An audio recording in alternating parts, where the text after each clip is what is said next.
In the first video in this series, we saw that the more apoB particles there are in the lumen, the more apoB particles enter the artery, the more apoB particles get stuck in the artery, and the higher the risk of atherosclerosis.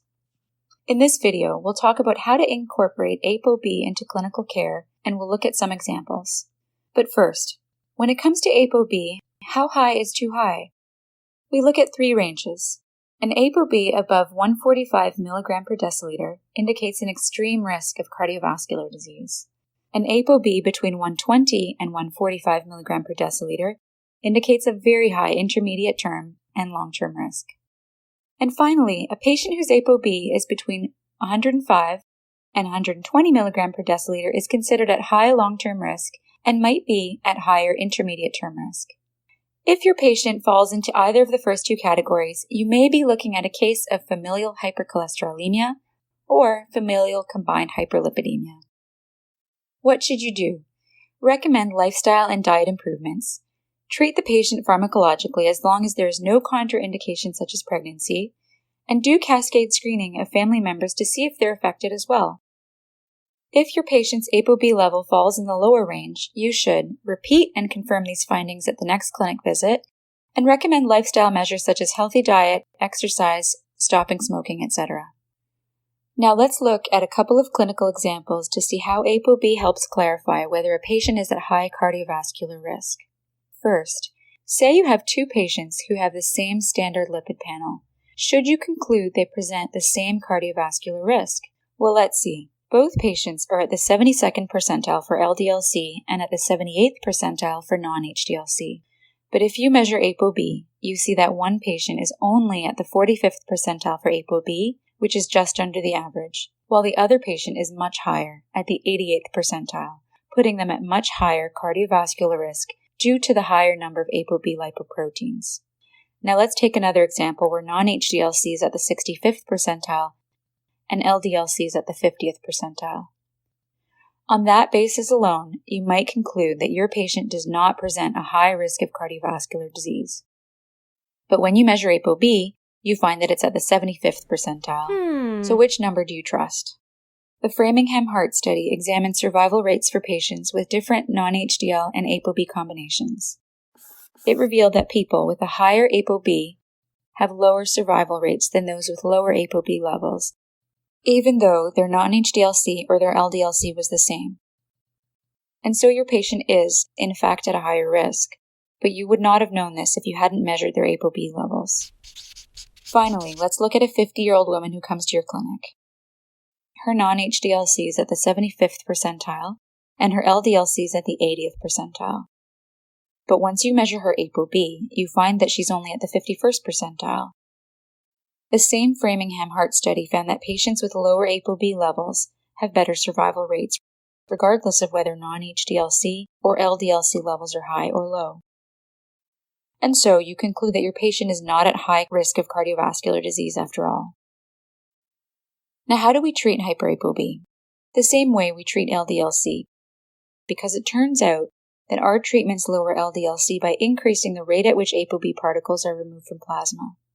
There are three treatments that lower cholesterol and apoB by reducing the number of apoB particles within the lumen, which reduces cardiovascular risk: statins, ezetimibe, and PCSK9 inhibitors.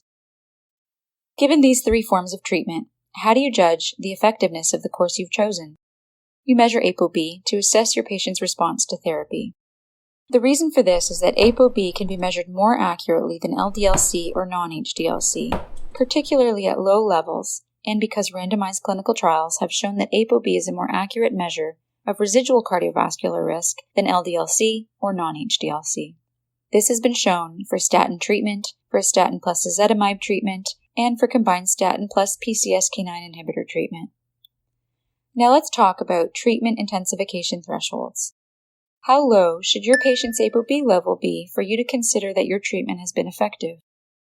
The 2021 Canadian Cardiovascular Society Lipid Guidelines provide some insight. Based on the IMPROVE IT trial, a patient who's had a recent acute coronary syndrome, is already on maximally tolerated doses of statins, and has an apoB greater than equal to 70 mg per deciliter, or an LDL greater than equal to 69.5 mg per deciliter, or a non-HDLC greater than equal to 92.6 mg per deciliter, would benefit from intensified lipid-lowering therapy through the addition of ezetimibe in combination with a statin. Or, if the same patient is already on a statin and ezetimibe, then intensifying therapy with a PCSK9 inhibitor should be considered. The Fourier and Odyssey trials, which demonstrated increased benefit with statin PCSK9 therapy, have added powerfully to this recommendation.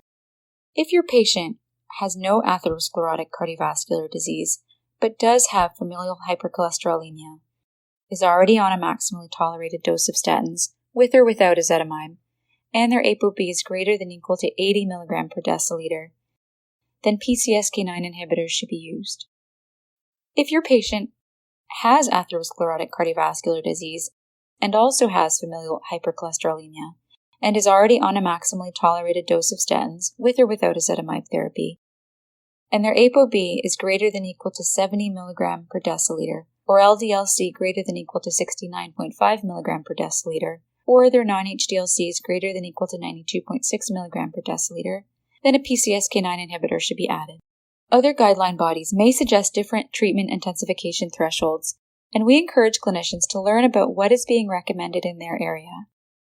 The general principle is that lower is better. So should we entirely disregard conventional panels? The answer is no, and the reason is that an LDL-C level greater than 190 mg per deciliter is further indication of a familial component, and you should consider FH. Triglyceride levels greater than 1,000 mg per deciliter point to a high risk of pancreatitis, and an LPA greater than 50 mg per deciliter may indicate a case better managed by lipid specialists, and we'll discuss this further in the next video. The conventional lipid panel has its place, but apoB is essential for clarifying whether a patient is at high cardiovascular risk and helping you determine whether the treatments you are providing are effective. Stay tuned for more information on how to incorporate Lp(a) into clinical care.